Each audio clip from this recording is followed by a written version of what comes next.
నమస్తే. తెలంగాణ రాష్ట్ర వ్యాప్తంగా మే 13వ తారీఖున పోలింగ్ అయితే జరగనుంది. ఇక అన్ని పార్టీలకు సంబంధించినటువంటి అభ్యర్థులు అయితే తీవ్రంగా గెలుపు కోసం కృషి చేస్తున్నటువంటి పరిస్థితి. మనతో పాటుగా బీఆర్ఎస్ పార్టీ నాయకులు దాసోజు శ్రావణ్ ఉన్నారు. అసలు ప్రచారం ఎలా జరుగుతూ ఉంది, 17 నియోజకవర్గాలలో ఏ నియోజకవర్గాలలో గెలుపు అవకాశాలు ఉన్నాయి తెలుసుకునేటువంటి ప్రయత్నం అయితే చేద్దాం. సార్ నమస్తే, ఎట్లా నడుస్తుంది ప్రచారం? ఇంకొక 2 రోజులు మాత్రమే ప్రచారానికి గడువు ఉన్నటువంటి సందర్భం. 13వ తారీఖున పోలింగ్ కూడా జరగనుంది. ఎట్లా జరుగుతూ ఉంది? 17 నియోజకవర్గాలలో ఏ నియోజకవర్గాలపైన ఎక్కువ కాన్సన్ట్రేట్ చేస్తున్నారు? దాదాపు 12 నియోజకవర్గాలలో గెలుపు దిశగా బీఆర్ఎస్ పార్టీ ప్రచార పర్వంలో ఉంది. కేసీఆర్ గారు ముఖ్యంగా బస్ యాత్ర మొదలుపెట్టిన తర్వాత పెద్ద ఎత్తున ప్రజల్లో ఆదరణ లభిస్తూ ఉన్నది. పార్టీ పట్ల ఒక రకమైనటువంటి ఒక సానుభూతి ఇంకేమన్నా అనొచ్చు. కేసీఆర్ గారిని కోల్పోయినాము అనేటువంటి ఒక భావన కావచ్చు, లేకపోతే ఇప్పుడున్నటువంటి ఒక ప్రభుత్వం రేవంత్ రెడ్డి గారి నేతృత్వంలో చేస్తున్నటువంటి ఒక మోసాల పరంపర కావచ్చు, వీటన్నిటిని దృష్టిలో ఉంచుకొని ఇవాళ పెద్ద ఎత్తున బీఆర్ఎస్ పార్టీకి ఒక సానుకూల పవనాలు ఇవాళ తెలంగాణ వ్యాప్తంగా ఉన్నాయి.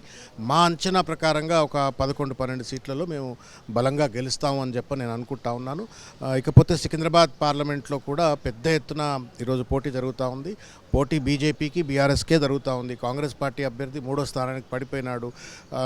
క్రెడిబిలిటీ క్యారెక్టర్ అనేటువంటిది పూర్తిగా కూడా దెబ్బతిన్నటువంటి ఒక పరిస్థితుల్లో ఉన్న దానం నాగేందర్ గారికి ప్రజలు ఓట్లేయడానికి సిద్ధంగా లేరు.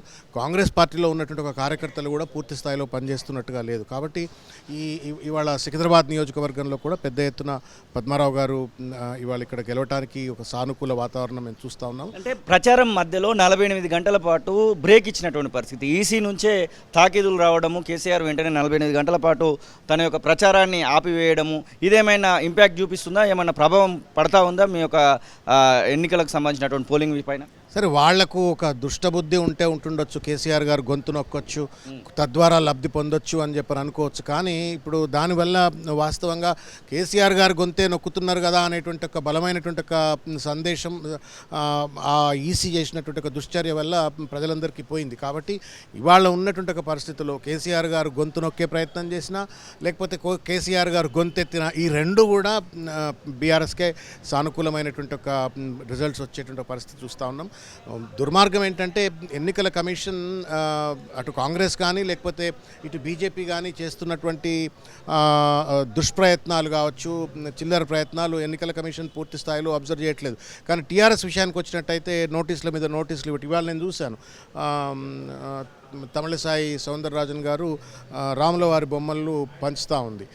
రాముడు అందరం దండం పెడతాము, but elections model code of conduct ప్రకారంగా one is not suppose to use any గిఫ్ట్లు ఇవ్వకూడదు, ఎలాంటి రిలీజియస్ సింబల్స్ వాడకూడదు. అటువంటిది వారేమో ఇప్పుడు ఏకంగా దేవాలయాల బొమ్మలు డిస్ట్రిబ్యూట్ చేస్తూ ఉన్నారు. ఇదే బంజారా హిల్స్ డివిజన్లో ఎన్నికల కమిషన్ పేపర్లో వచ్చిన తర్వాత సుమోటోగా కేసులు పెట్టరు. అంటే ఒక రకంగా ఒక పార్టిజన్ వైఖరితోటి ఎన్నికల కమిషన్ వ్యవహరిస్తూ ఉంది.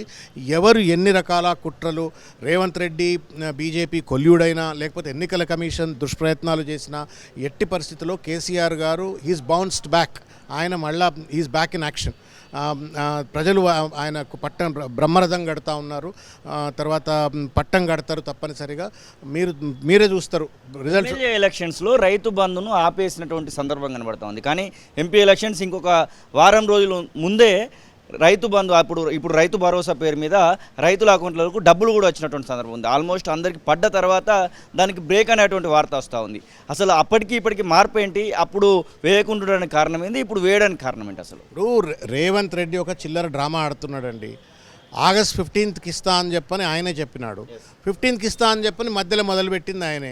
మొదలుపెట్టించి మళ్ళీ కంప్లైంట్ వాళ్ళకి సంబంధించిన వ్యక్తులతోటి కంప్లైంట్ ఇప్పించుకొని మళ్ళీ ఎన్నికల కమిషన్ ద్వారా గతంలో ఎట్లయితే బ్యాన్ పెట్టిండ్రో ఇప్పుడు ఇట్లా బ్యాన్ పెట్టించుకొని ఇక చూసినవా నేను ఇద్దాం అనుకున్నా, నేను ఇవ్వలేకపోయినా అని చెప్పని ఒక తప్పించుకునేటువంటి ఒక దాటవైతే ధోరణికి పాల్పడతా ఉన్నాడు. అది కూడా ఆయన ఇస్తుంది ఏంది? ఇప్పుడు రైతు బంధు కూడా 10,000 రూపాయలు ఇస్తున్నాడు. బుద్ధి జ్ఞానం ఉండాలా. నువ్వు 15,000 రూపాయలు ఇస్తాను, నువ్వేమన్నావు? నేను డిసెంబర్ 9 నుండి 15,000 రూపాయలు ఇస్తాను రైతు బంధు అని చెప్పారన్నావు. మీరు ఇవాళ ఇస్తే 10,000 నేను వస్తే 15,000 అని చెప్పినోడివి నువ్వు మళ్ళీ ఇవాళకి కూడా 10,000 ఇస్తా ఉన్నావు. ఆ 10,000 కూడా దొంగ దెబ్బ తీసే ప్రయత్నం చేసిండు ప్రజల్ని. ఇచ్చినట్టే ఇచ్చిండు, కంప్లైంట్ ఇప్పించిండు. మళ్ళీ ఎన్నికల కమిషన్కు అండర్స్టాండింగ్ ఉన్నది. ఒక తాకీదు పట్టుకొచ్చేసి చూసినావా ఎన్నికల కమిషన్ వద్దన్నదని చెప్పని వాళ్ళ దాటబోత ధోరణికి పాల్పడుతూ ఉన్నాడు. ప్రజలు ఈ కుట్రలు గమనిస్తూ ఉన్నారు. రేవంత్ రెడ్డి గారి కుట్రలను కావచ్చు, లేకపోతే ఎన్నికల కమిషన్తో కొల్లుడైనటువంటి ఒక తీరు కావచ్చు, వీటన్నిటిని కూడా ప్రజలు గమనిస్తూ ఉన్నారు. తప్పనిసరిగా కర్రు కాల్చి రేవంత్ రెడ్డి గారికి వాత పెడతారు. ఇవాళ భారతీయ జనతా పార్టీని కూడా పూర్తి స్థాయి కాంగ్రెస్ పార్టీ మా 100 రోజుల పాలనను చూసి ఓటేయండి అని చెప్పి చెప్తా ఉంది. ఇక బీజేపీ పార్టీ 10 సంవత్సరాలు దేశాన్ని ఎట్లా పాలించినామో చూసి ఓటేయండి అని చెప్తుంది. బీఆర్ఎస్ పార్టీ ఏ నిదానంతో ప్రజల్లోకి వెళ్ళబోతుంది? అసలు బీఆర్ఎస్ పార్టీ అభివృద్ధి స్పష్టంగా కనబడతా ఉంది. కాంగ్రెస్ పార్టీ మోసం స్పష్టంగా కనబడతా ఉంది. బీఆర్ఎస్ పార్టీ అభివృద్ధి కనబడతా ఉంది. ఇవాళ రేవంత్ రెడ్డి ప్రభుత్వము 6 గ్యారంటీలు అంటే 13 గ్యారంటీలు అవి. మీరు 6 గ్యారంటీల పత్రం తీసి చూడండి. దాంట్లో 13 వాగ్దానాలు ఉంటాయి. 13 వాగ్దానాలలో ఆయన 3-4 ఏదో చేసినట్టున్నాడు. మిగతా అన్ని తుంగలో దొక్కేసినాడు.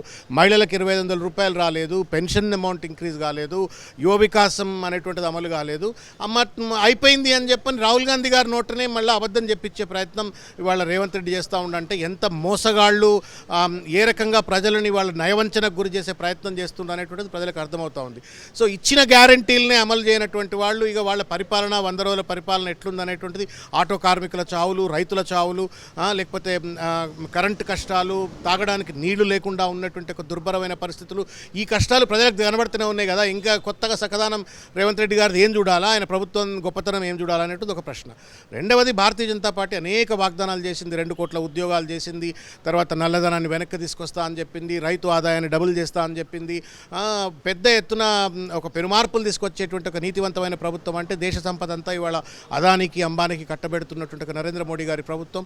తర్వాత భారత రాజ్యాంగాన్ని కాలరాసేటువంటి ఒక ప్రయత్నం కావచ్చు, కులమతాల పేరు మీద ప్రజలను విచ్ఛిన్నం చేసే ప్రయత్నం కావచ్చు. ఇవన్నీ చూసిన తర్వాత అందరికీ మేలు కోరేటువంటి ఒక నాయకుడిగా కేసీఆర్ గారు స్పష్టంగా తెలంగాణలో కనబడుతూ ఉన్నారు.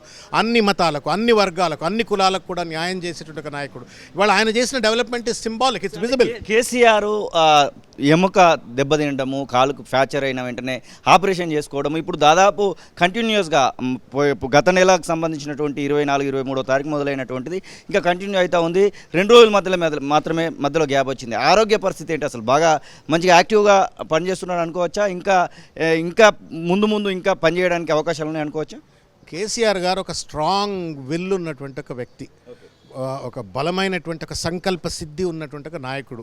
కాబట్టి ఆయనను శారీరకమైనటువంటి ఒక రుగ్మతలు ఆయన మానసిక ధైర్యాన్ని, మానసిక బలోధైర్యాన్ని ఏ రకమైనటువంటి ఒక రీతిలో అడ్డుకట్ట వేయలేవు. Otherwise is physically fit. 20 ఎముక ఇరిగినప్పటికి కూడా పాపం కట్టబట్టుకొని వాళ్ళ ప్రజల కోసం ఆయన రోడ్డు మీదకి రాగానే రైతు బంధు వచ్చింది. ఆయన రోడ్డు మీదకి రాగానే గోదావరి నీళ్లు రైతు చెరువులలోకి వచ్చినాయి, పొలాల్లోకి వచ్చినాయి. కాబట్టి ఆయన ప్రజల కోసం పనిచేసే నాయకుడు, తెలంగాణ కోసం పనిచేసే నాయకుడు. చిన్న గాయాలు, దెబ్బలు ఆయన మనోధైర్యాన్ని, ఆయన సంకల్ప సిద్ధిని, ప్రజల పట్ల ఆయనకు ఉన్నటువంటి ఒక కమిట్మెంట్ను ఎట్టి పరిస్థితుల్లో కూడా భగ్నపరచవు. KCR is for Telangana, KCR is for the people of Telangana. మీరు 11-12 నియోజకవర్గాలు అంటున్నారు కదా, దానిలో గన్ షాట్గా ఈ నియోజకవర్గాలు గెలవగలుగుతామని చెప్పేటువంటి ఏమన్నా ఉన్నాయా? 12-13 గెలుస్తామంటే మిగిలిన వాళ్ళు మీకే కనబడతా ఉంది కదా. హైదరాబాద్ పోయినాక ఇంకా 4 సీట్లు, ఆ 4 సీట్లు ఏంటనే మీకే కనబడతాయి, మీకు తెలుసుగా. ఇది శ్రావణ్ దాసు చెప్తున్న మాటలు. ఖచ్చితంగా కేసీఆర్ నాయకత్వంలో 11-12 సీట్లను గెలుస్తామనేటువంటి ఆశాభావాన్ని అయితే వారు వ్యక్తం చేస్తున్నటువంటి పరిస్థితి. కెమెరా పర్సన్ సతీష్తో శ్రీనివాస్, తొలి వెలుగు, హైదరాబాద్. అసలైన తొలి వెలుగు. ఫాలో వాట్సాప్ @తొలి వెలుగు అఫీషియల్.